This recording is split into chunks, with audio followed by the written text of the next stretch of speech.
Sekarang ni kita dekat grocery, kita nak beli barang untuk cup loading sebelum competition. So, jom lah. Kali ni punya prep, kita tak pakai brokoli langsung. Kita try pakai bayam sebab kita try method baru. Satu cukup kot. Macam tahun lepas dan tahun-tahun sebelum ni guys, kita memang akan pakai keladi ataupun yam sebagai natural steroid untuk cup loading. Tapi tahun ni tak, kita pakai nasi putih je. So, kita tengok je. Tak guys. Kita cakap tadi, brokoli kita tak akan pakai untuk Peak Week kali ni punya competition. Brokoli saya tak akan pakai. Bayam je. Sebab apa, brokoli ni dia bloated sikit. Kita tak tahu, cuma kita nak try and error body kita reaction macam mana. Alright. Macam selalunya saya akan tengok orang pakai cinnamon tau untuk letak dekat dia punya rice cake. Saya tak akan pakai. Kita akan proceed kepada madu juga. Madu dah ada kat rumah, so tak payah beli. Selalunya akan letakkan rice cake ni sama ada macam jam, yang benda-benda yang manis tapi liquid, biar dia senang larut dalam badan. So kita akan pakai madu je, proceed. Selalunya time dah saya diet kan, dia kalau pergi grocery ni, benda-benda macam ni yang jahat ni. Sebab apa? Sebab dia protein bar tapi dia tulis protein. Protein dia biasa je, tapi sebabkan dia rasa macam nak something yang manis. Tapi tu Hazim Suzali kan, memang tak lah.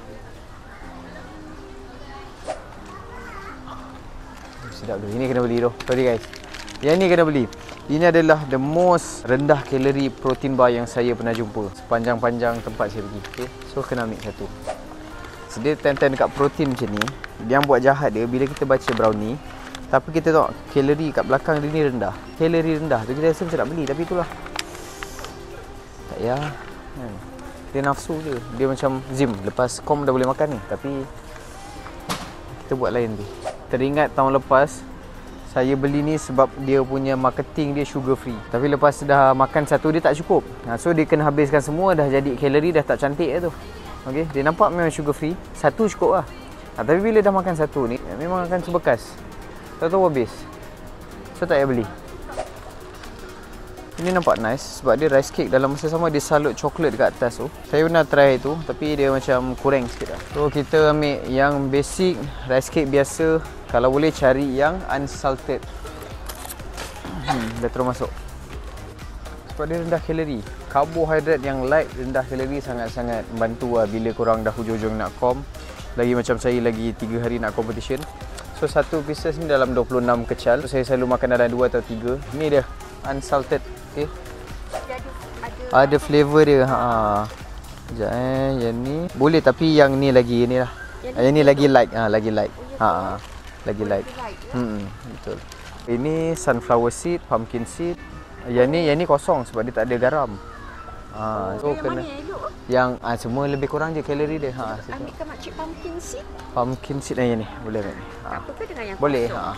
Dengan yang kosong boleh ambil ni. Ya. Okey, tak apa. Okay guys, berbalik kepada cerita tadi.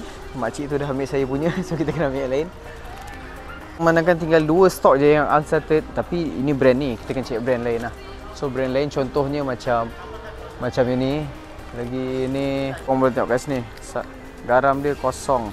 Yang dia tulis kat atas ni lah, unsalted. Untuk cup loading kita akan pakai ni. Sebab yang ni dia dah salut coklat, cuma brand yang lain sikit lah. Brand yang tadi tu mahal sikit, so kita ambil yang ni je lah. Macam sedap kan? Murah pun murah. Tapi selalu murah ni tak kualiti. Tak adalah selalunya. Tapi kita akan cuba. Sebab saya suka explore. Ingredient dia whole grain, ni cocoa powder, sugar, fructose, kalori dan 58. So okay kot. Chop. Kat sebelah sana tak ada tadi. Rupa-rupanya tersorok.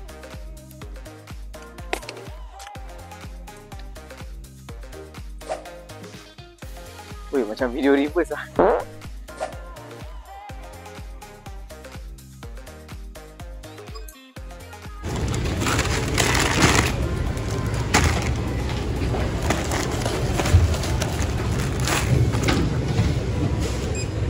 Guys, kita dah touchdown dekat JB sekarang ni. Kita dekat Permaisuri Zarid Sofia Opera House. Korang kena stay tune lah, okay?